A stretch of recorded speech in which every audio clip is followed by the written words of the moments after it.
স্বাগত আরেকবার বাংলা ভিশন সংবাদে। ঝিনাইদহের শৈলকুপায় যুবদলের এক নেতাকে কুপিয়ে ও পিটিয়ে হত্যা করেছে সন্ত্রাসীরা। পুলিশ ও প্রত্যক্ষদর্শী জানায়, উমেদপুর ইউনিয়ন যুবদলের সভাপতি আবু জাফর শনিবার সন্ধ্যা ৬টার দিকে স্থানীয় রয়েরা বাজার থেকে বাড়ি ফিরছিলেন।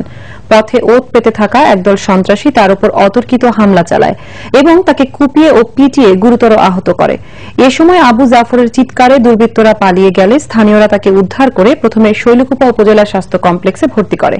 পরে অবস্থার অবনতি হলে জেলা সদর হাসপাতালে নেওয়ার পর রাত 10:30টার দিকে আবু জাফর মারা যান। পুলিশ ঘটনাটি তদন্ত করছে বলে জানায়। এদিকে ঘটনার তীব্র নিন্দা জানিয়েছেন উপজেলা বিএনপি।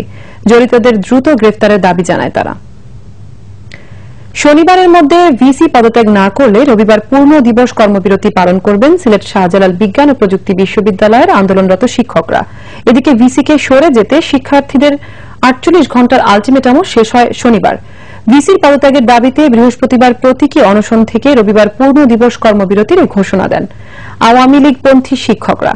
বৃহস্পতিবার শিক্ষকদের সাথে ভিসি বিরোধী আন্দোলনে একাত্ম হয় সিলেট শাহজালাল বিজ্ঞান ও প্রযুক্তি বিশ্ববিদ্যালয়ের শিক্ষার্থীরা। এর আগে 30 আগস্ট আন্দোলনরত শিক্ষকদের ওপর ছাত্রলীগ হামলা করে। গত 13 এপ্রিল থেকে শাহজালাল বিজ্ঞান ও প্রযুক্তি বিশ্ববিদ্যালয়ে শুরু হয় ভিসি হটাও আন্দোলন।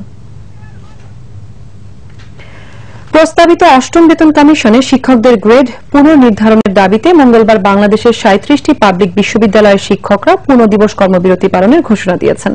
শনিবার বঙ্গবন্ধু শেখ মুজিব মেডিকেল বিশ্ববিদ্যালয়ে পাবলিক বিশ্ববিদ্যালয়ের শিক্ষকদের সংগঠন বাংলাদেশ বিশ্ববিদ্যালয় শিক্ষক সমিতি ফেডারেশনের এক সংবাদ সম্মেলনে এই ঘোষণা দেওয়া হয়। প্রস্তাবিত বেতন কাঠামো নিয়ে কয়েক মাস ধরে মানববন্ধন সহ নানা কর্মসূচি পালন করে আসা শিক্ষকরা সংবাদ সম্মেলনের আগে ঢাকা বিশ্ববিদ্যালয় ক্লাবে এক সভায় কর্মবিরতি কর্মসূচি ঠিক করেন।